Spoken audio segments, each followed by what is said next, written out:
persona que se llama Jesús. Bueno, en Hechos capítulo 22 vemos al apóstol Pablo que narra cuando estaba por ser apedreado, él alza la voz en alto y empieza a compartir su historia, quién era él y de dónde venía. ¿Sí? Y de ahí podemos ver que él cuenta su vida pasada, su vida presente, cómo conoció a Cristo y el propósito por cual él se dirigía y por qué anunciaba de este Jesús. De la misma forma te lo voy a compartir yo, mi vida pasada. ¿Cómo era mi vida pasada? Yo no nací en un hogar cristiano. ¿Sí? A veces veo a mi hijo cómo va aprendiendo de las cosas de Dios de chiquitito, va a la iglesia, memoriza versículos. Y a veces me quedo sentado en el sofá leyendo mi Biblia y lo veo al jugar, divertirse, tener cosas que yo como niño nunca soñé tener. Y me da tanta satisfacción y alegría de saber que mi hijo sí está creciendo en un hogar cristiano, en un lugar donde Cristo es el centro de la vida. Y yo no nací en ese contexto. Mi contexto es muy diferente. Mis papás emigraron de Bolivia a Argentina. Mi mamá es de Cochabamba, mi papá es de La Paz, y cuando llegaron a Argentina se vieron con un país donde estaba un gobierno militar, ¿no? Entonces vivían en esas restricciones que el país estaba viviendo en aquella época. Mi papá le tocaba trabajar afuera muchas veces, mi mamá se quedaba en casa con nosotros cuidándonos, hasta que un día el hermano de mi mamá muere y la esposa, perdón, del hermano de mi mamá muere, una persona que yo amo mucho, y nos echa de la casa. Así que con mamá tuvimos que agarrar nuestras cosas e irnos a vivir a otro lado. Y me acuerdo que mi mamá estaba llorando, yo era muy chiquitito, tendría 4 o 5 años creo, pero nunca me olvido. Estábamos en una plaza y viene doña Juana, una señora que amamos mucho en nuestra familia, y nos lleva a vivir a toda nuestra familia, yo y mis hermanitos, a vivir a su casa, una casita muy chiquitita. Mientras ella iba de viaje a Bolivia nos quedamos ahí y ahí nos quedamos hasta el día de ahora. Bueno, yo ya vivo en otro país, ¿no? Pero ahí sigue viviendo mi familia hasta el día de hoy, ¿no? En esos años mi papá le tocaba trabajar afuera. Venía a casa, lo veíamos poco, no tengo muchos recuerdos de él de chiquito, pero con el correr del tiempo mi papá, tuvimos a los 11 años, yo estaba estudiando 8 horas, tiempo completo en Capital, en Buenos Aires, la escuela, hasta que mi hermano tuvo un accidente, cuando tenía 11 años, tuvo un accidente donde movió toda la economía de la familia. Entonces mi papá tuvo que renunciar a su trabajo, ir al lugar donde se accidentó, es una provincia que se llama Entre Ríos, Gualeguaychú. Y a mí me tocó dejar la escuela, trasladarme a una escuela de 3 horas y empezar a trabajar, ¿no? A los 11 años ya estaba trabajando, manejando plata, vendiendo en las ferias que había en los barrios, donde llevábamos algunas cosas que se transportaban, regalitos, chucheríos, vendíamos ahí con mi mamá. Ya a los 11 años empecé a trabajar, a conocer lo que es el mundo, a ver que hay un mundo perverso, donde veíamos que los policías corruptos nos robaban nuestras cosas que vendíamos y a veces nos íbamos con lo necesario para comer porque la policía se terminaba llevando todo. Mi papá le tocaba vivir esos 2 años que mi hermano estuvo internado allá en Entre Ríos por un accidente donde casi pierde la pierna, en un accidente de tren, y eso le cambió su vida, cambió su temperamento. No sé, pero yo no recuerdo cuando era muy chiquito que mi papá era violento, pero después de que él regresó de allá, vi otro hombre, no lo vi el mismo hombre. Ya él no encontraba trabajo, la edad ya le había pasado, tenía más de 50 años, ya le había pasado la edad, no encontraba trabajo, entonces empezaba a trabajar con otro grupo de gente más conocida por parte del barrio donde vivíamos, o conocidos de él en el barrio, que tomaba mucho alcohol y empezó a consumir alcohol, y ya cuando empezaba a tomar alcohol venía a casa, nos gritaba, nos insultaba, se peleaba con mi mamá, nos maltrataba, y así recuerdo que en mis 11, 12, 13 años, yo ya estudiaba 3 horas por día en la primaria, así que todo lo que había aprendido en la escuela donde estaba en la capital federal de 7 horas o 8 horas por día, ya pasó a ser nada. De manera que me estaba adaptando al barrio y a vivir como si vivía en el barrio.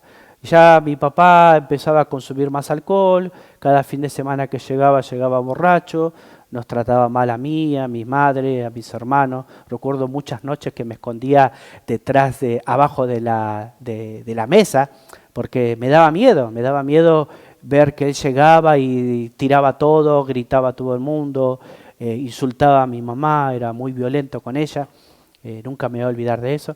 Hasta que, bueno, fui creciendo con eso, ya a los 12 años, ya tenía bastante calle, como se dice ya en Argentina. Empecé a juntarme con grupos de amigos del barrio, ya a los 12 años terminó la primaria, 13 años comienzo la secundaria, lo cual tuve que dejar porque era imposible sostener la familia porque lo que traía mi papá no alcanzaba.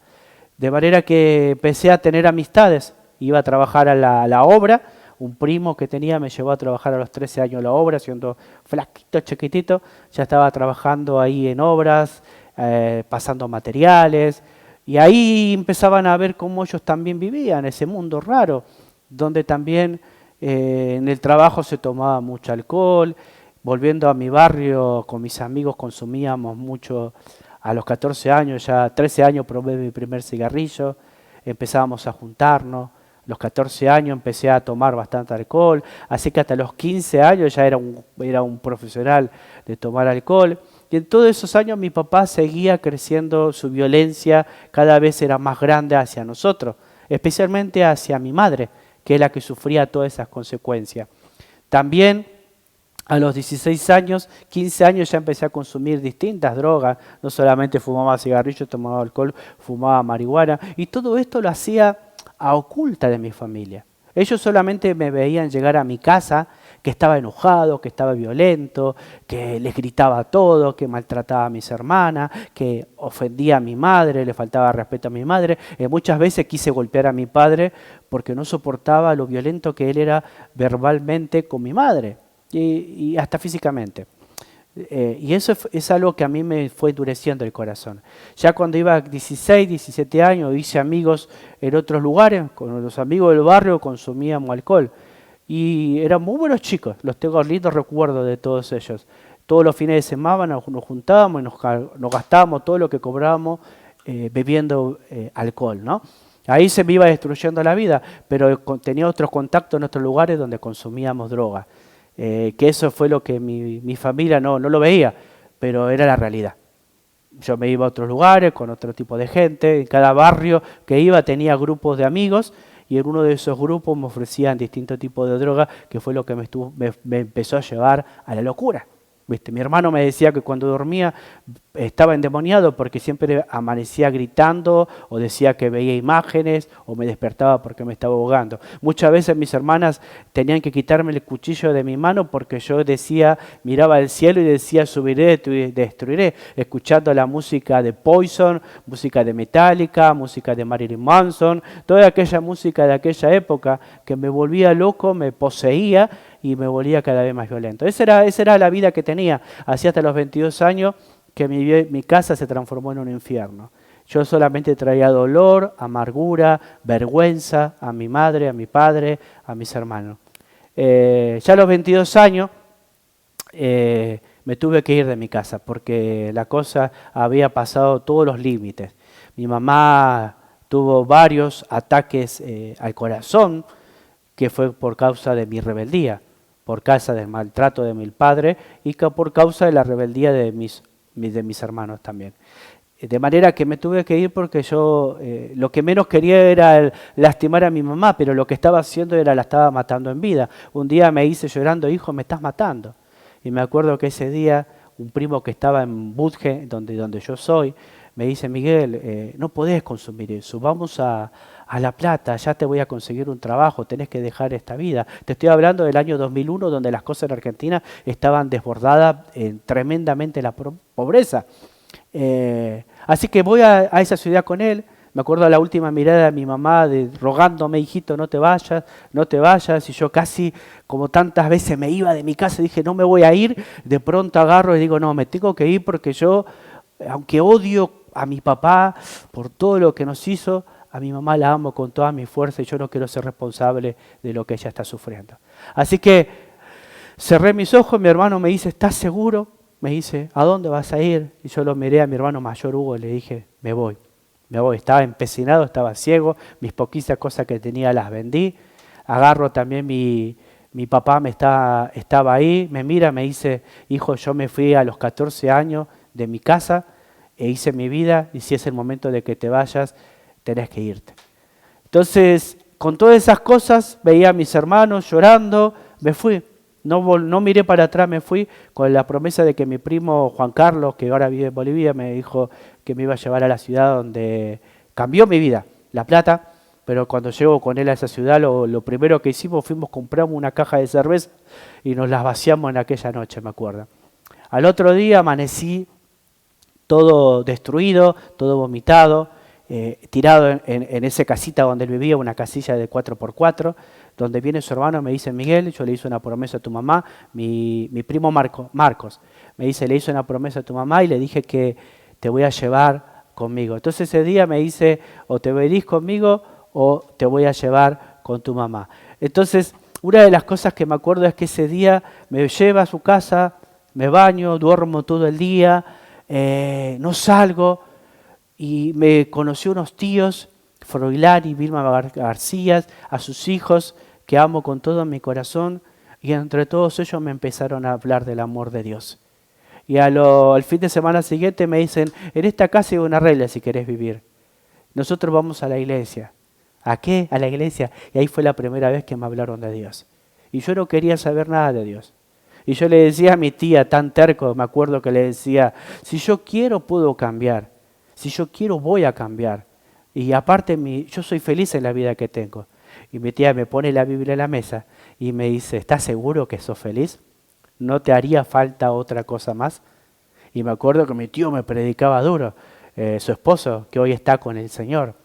Pero mi tía me decía, hijito, hay algo más grande que lo que conocí y se llama Jesús. Y me acuerdo que me llevan a la iglesia y el primer día que llego a la iglesia empiezo a vomitar, me senté, me mareé, es como que empecé a transpirar, no entendía nada de lo que decía, corro hacia el baño, empiezo a vomitar y uno de los chicos que me va a ver, me acuerdo que se llama Marcelino, no sé si se acordará, es un chico que quiero mucho que vive en La Plata, me pregunta si estoy bien, si necesita ayuda, y le digo que se corra, no quería que nadie me moleste. Había otros chicos que ahora no están en la iglesia allá en La Plata que también me quisieron ayudar, pero bueno, esa fue mi primera entrada, no quería saber nada, pero tenía que ir, no tenía dónde vivir, no tenía dónde estar, no tenía trabajo, así que no me quedó otra que ir a la iglesia. En esa misma semana habían campamentos en Palabra de Vida, otra que ir a la iglesia. En esa misma semana habían campamentos en Palabra de Vida, Argentina.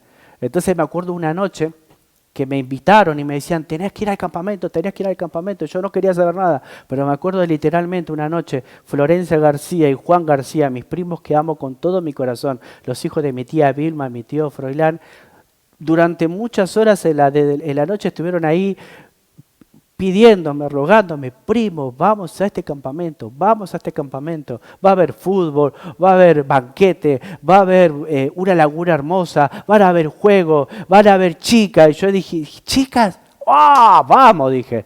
Pero no sé, me convencieron. Me acuerdo que viajamos esas 2 horas a ese campamento y cuando llegó a ese campamento lo primero que vio son personas maravillosas, personas increíbles, personas que nunca había visto en mi vida, que todos iban con una sonrisa, te decían, bienvenido, Dios te ama, bienvenido. Yo, ¿dónde estoy? No estoy acostumbrado a esto. Creo que el primer día escuché más de 1000 veces Dios te ama con las personas que me cruzaba. Y un día me acerco a uno de los chicos y le digo, che, ¿cuánto te pagan por trabajar acá? ¿No sabés si hay un lugarcito para mí? Me dice, no, acá no nos pagan. ¿Cómo que no nos pagan? No, nosotros venimos a servir. ¿A servir? ¿Qué sos esclavo? Sí. ¿Esclavo de quién? Y yo me enojé. Esclavo de Cristo, me dice. Somos esclavos de Cristo. Le servimos a Él porque lo amaba. Le digo, vos estás loco, tomátela. Mirá si no me pagan. Me pagan y yo laburo. Mirá cómo te está matando. El chico me dice, algún día vas a entender a ese Cristo al que nosotros servimos y estoy seguro que tú también vas a querer sus esclavos. Entonces me reí, me fui. Al segundo día me quería ir, no aguantaba más. Porque no me gustaban los servicios, pero sí me gustaban las actividades deportivas que se hacían en el día. Hasta que en la noche me dice uno de los consejeros que me llevó, José Chávez, que ahora vive en España, me dice, Miguel, mira, yo no te voy a poder tener, pero si vos te querés ir, mañana te voy a poner en un micro y te vas a ir. ¿Y sabes qué? Una de las cosas que él dijo, pero te pido que esta noche te quedes y que puedas escuchar una palabra que creo que te va a cambiar la vida. Y esa noche me quedé, vi una obra que se llama Renacido por una Esperanza Viva de Pablo y Adriana, historia maravillosa, cómo ellos cambiaron y cómo conocieron a Cristo. Y yo estaba llorando y decía, yo soy como ellos, yo me siento así. Yo estoy perdido, estoy destruido, no sé cómo cambiar. Hasta que el predicador empezó a hablar del regalo más grande que Dios puede dar al ser humano, Jesucristo. Y yo no entendía. Yo lloré y no entendía por qué, me fui a la laguna, estaba llorando y lloraba y lloraba y lloraba. Mi consejero se quería acercar, lo echaba. Mis amigos que hice se querían acercar, los echaba. Pero yo lloraba. ¿Cómo me puede amar Dios después de todo el mal que hice? Y viene mi consejero después de que lo eché tantas veces, hasta lo empujé, y me dice, Miguel, Dios te sigue amando, no por lo que hiciste, sino porque Él es amor. Él te ama, Miguel. Y me acuerdo que oré con él, la primera vez que oré, volví a La Plata, volví a caer otra vez en las cosas que hacía, pero ya empecé a tomar a Dios de otra forma, hasta que después de unos meses, el 15 de mayo de 2002, en la iglesia de La Plata, escucho después de haber escuchado tantos mensajes en eso desde enero hasta marzo, hasta mayo, en una conferencia, escucho que el pastor Alfonso Rodríguez, que hoy está sirviendo en Paraguay, empieza a hablar del amor de Cristo y de que Él vino a buscar y a salvar lo que estaba perdido. Y dijo esa noche, Dios no está perdido, tú estás perdido. Por eso Él envió a morir a Cristo por ti, porque tú necesitas cambiar. Y Él ahora te dice de la eternidad que te está llamando y quiere salvarte. Deja de luchar, deja de pelear, deja el rencor, deja la amargura, deja el resentimiento, deja de culpar a tu padre por tus malas decisiones, deja de culpar a la sociedad por lo que tú eres, deja de culpar al sistema y asume tus responsabilidades. Eres un pecador, necesitas el perdón de Dios. Y me acuerdo que fue tan claro y sentía que Dios me decía, porque dijo, Dios está llamando. Está llamando. ¿Quién va a ir por Él? Necesita hombres que vayan a una misión, recuerdo que dice. Es hasta que escucho que dice que cuando Él llamaba, ¿a quién irá? Leyendo el pasaje de Isaías capítulo 6, dice, ¿quién irá por aquellos? ¿A quién enviaré? Y Él de repente dice, ¿habrá alguno que diga, heme aquí, como aquel profeta dijo en aquel momento? Y yo en mi corazón sentí, yo quiero ir a compartir esta verdad. Y cuando miro hacia abajo, una de mis primas me dice, pero si todavía no conoces la verdad. ¿Cómo que no conozco? Todavía Jesús no es tu Señor.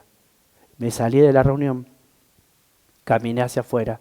Todas las personas me querían parar y no sé quién, pero les hacían señas de que no me digan nada. Me acuerdo que tenía un poquito de pelo más largo, estaba llorando. Me voy caminando hasta la casa de mi tío Froilán y mi tía Vilma. Tienen una escalera, un baño, me siento al costado de rodillas y digo, Señor, nunca entendí qué significa llamarte Señor. Nunca entendí que estaba perdido. Y esta noche entendí que me estás buscando, que me estás llamando y que la salvación es tuya y que tú me la estás regalando hoy. Y siento en mi corazón un quebranto tan grande que quiere pedirte perdón por las malas decisiones que yo hice y sobre todo porque soy un pecador y la paga de mi pecado no solamente la muerte, la separación de ti, sino también es la destrucción de mi vida y de los seres que más amo. Si tú pagaste el precio y tomaste mi lugar, como dijo este predicador, quiero que hoy entres a mi corazón con tu sangre limpia en mis pecados y te reconozco como mi Señor y Salvador. Y si tú me cambias, Jesús, como dijo el pastor, y como lo dice tu palabra, porque lo escuché, tu palabra dice que el que está en Cristo, nueva criatura, yo voy a cambiar radicalmente y voy a compartir a todas las personas que amo de esta verdad. ¿Y sabes qué pasó? Esa noche Dios cumplió, Dios me salvó. Y el otro día me acuerdo que cuando voy a ver a mis tíos, ellos vivían en un piso arriba, yo estaba en un cuartito abajo, Voy compartiendo y contento y le digo, Jesús me cambió, y digo unas malas palabras. Pará, Miguel, me decía, Jesús te cambió, pero recibiste a Cristo, estaban todos contentos, pero tenés que empezar a cambiar la forma de hablar. Y fue en ese momento que me empezaron a enseñar qué es el discipulado y cómo empezar a poder crecer en mi vida cristiana. Más tarde fui a estudiar, empecé a ser discipulado, estudié ahí, fui discipulado en la iglesia, empecé a servir en mi iglesia y en el 2006 sentí el llamado en mi corazón de aquella promesa que le dije a Jesús en el 2002, de que si Él me salvaba iba a ir a compartir esta verdad a otras personas. A mis familiares, amigos, conocidos. ¿Sabés lo que hice ese día? En ese mismo momento, pasaron ya 4 años y en el 2006 me acordé de esa promesa y dije, tengo que dejar lo que estoy haciendo. Vendí mis herramientas, vendí lo que hacía, lo que mi sustento, y me fui a estudiar por fe. Le dije al Tata Clemente, a mi pastor de mi iglesia, al anciano, le digo, Clemente, Dios me llamó, y me dijo, Miguelito, si Dios te llamó, anda. Él te va a sostener allá. Da y decirle a las personas en ese instituto, aunque no tengas plata, que Dios te llamó. Y si Dios te llamó, te va a sostener. Y ¿sabes qué? Pasé 4 años en ese hermoso lugar. Palabra de Vida Argentina. Un lugar precioso donde escuché por primera vez en el 2002 que Dios me amaba a través de los campamentos, y luego fui a estudiar al instituto bíblico que había ahí. En ese internado estuve 4 años, desde el 2006 hasta el 2009, estudiando la palabra de ahí. Después en el 2011 me quedé a estudiar, me quedé a servir 1 año como parte del equipo en un ministerio que se llamaba Estefano en aquella época, y en ese año conocí a la quien es hoy mi esposa Jennifer, que también estudiaba ahí, y luego nos fuimos a servir 1 año más en La Plata, a trabajar con mi pastor Clemente, quien es como un padre para mí, y de ahí nos comprometimos, luego vinimos a Estados Unidos a casarnos, y ahora tenemos 2 hermosos hijos que se llaman Natanael y Benjamín. Y ahora estamos fundando la iglesia que se llama Lighthouse Latino Fellowship. Y sabes que si miro hacia atrás,